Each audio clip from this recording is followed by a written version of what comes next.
Welcome back to another episode of 40 Facts About the 40K Universe. I am your host, Gershwan, and you are watching One Mind Syndicate.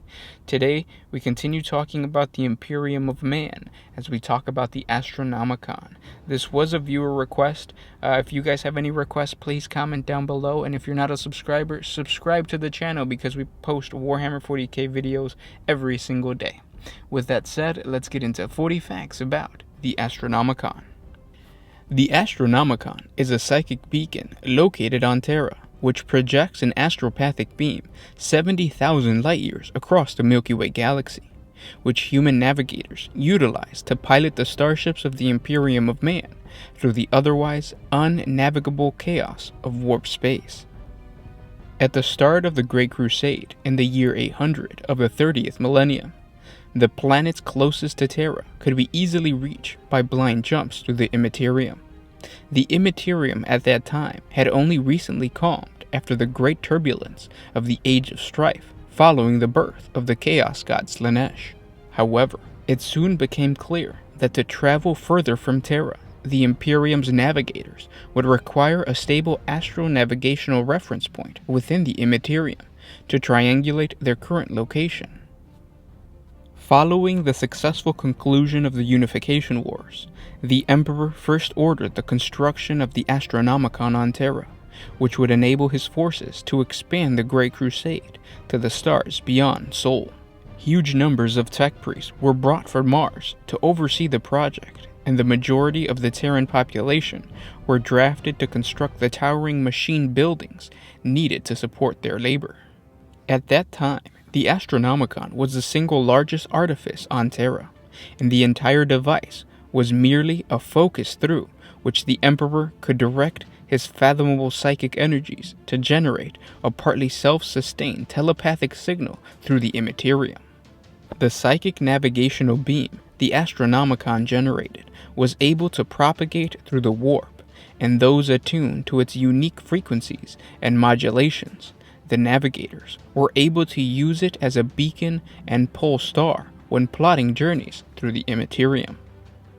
By this beacon, the warp could be traveled at speeds and with a margin of safety that had been unprecedented, although the risk, of course, would never fully go away. The Astronomicon was an incalculable boon to both the Great Crusade and the fleeting interstellar domain of mankind that it was creating. In a similar way, the Emperor was able to shut down the Astronomicon or interrupt the beam at will.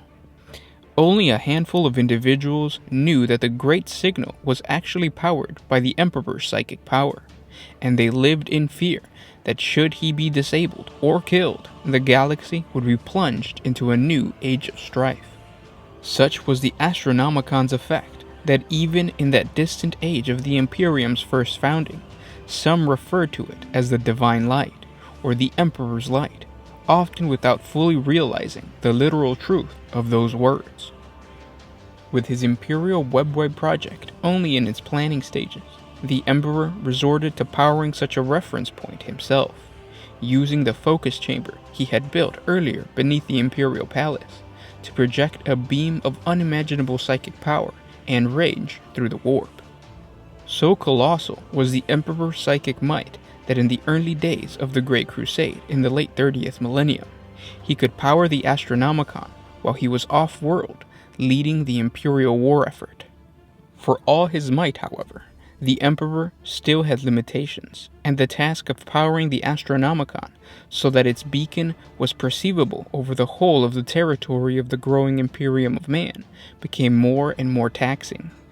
The ever-growing demand of the Astronomicon upon the Emperor was one of the reasons he handed command of the Great Crusade over to the War Master Horus after the victorious Olenor Crusade against the Orcs, and returned to Terra to complete his Webway project. The Webway project was an initiative intended to make the Astronomicon all but unnecessary, as with the extension into the Webway, the starships of mankind would be able to cross the galaxy in the blink of an eye without having to deal with the deadly dangers of the warp.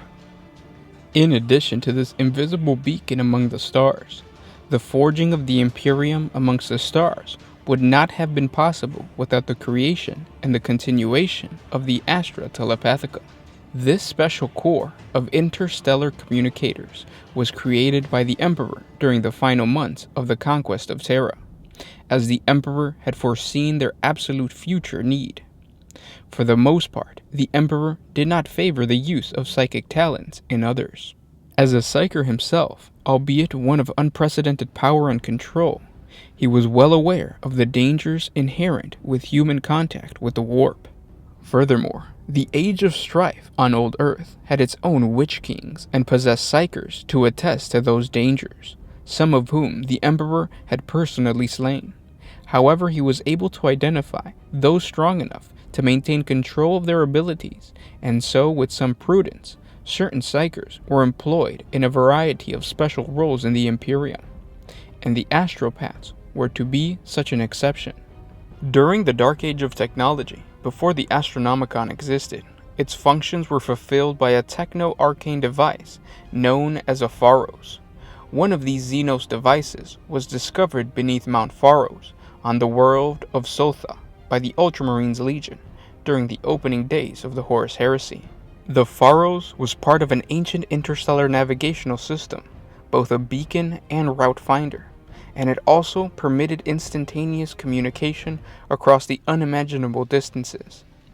Unlike Imperial warp technology that used the immaterium to bypass real space, the quantum function of the Pharos once allowed for site-to-site teleportation, perhaps through a network of gateways. Its fundamental functions lay not with psychic energy, but with empathic power. It was believed that other way stations like Pharos still existed, or at least once did, on other worlds throughout the galaxy. It was not one single beacon like the Astronomicon. It was theorized that Pharos and other stations like it were once used to create a network of navigational pathways between stars, as opposed to a single range-finding point the way the Astronomicon did. The Pharos was more like a lantern than a beacon. The Pharos could be tuned and pointed, illuminating a site or location for the benefit of range finding. Following the Battle of Calth, Erebus of the traitorous Wordbearer Legion had managed to complete a blasphemous ritual on Calth's surface, which summoned a ruin storm to the galaxy's eastern fringe. A monstrous warp storm, larger and more destructive than anything spacefaring humanity had witnessed since the days of the Age of Strife. It would split the void asunder, dividing the galaxy in two, and rendering vast tracts of the Imperium impassable for centuries. Utilizing the strange abilities of the Pharos, the Ultramarines were able to illuminate Macragge, lighting it up as a bright spot that was visible throughout real space and the warp. Despite the effects of the ruin storm, it would provide a directional beacon for navigation in the absence of the Astronomicon. Though the Primarch Guilliman was loath to use Xenos technology, Ultramar had to be held together, and to rebuild the 500 worlds, the Loyalists had to restore communication and travel links by piercing and banishing the current Age of Darkness.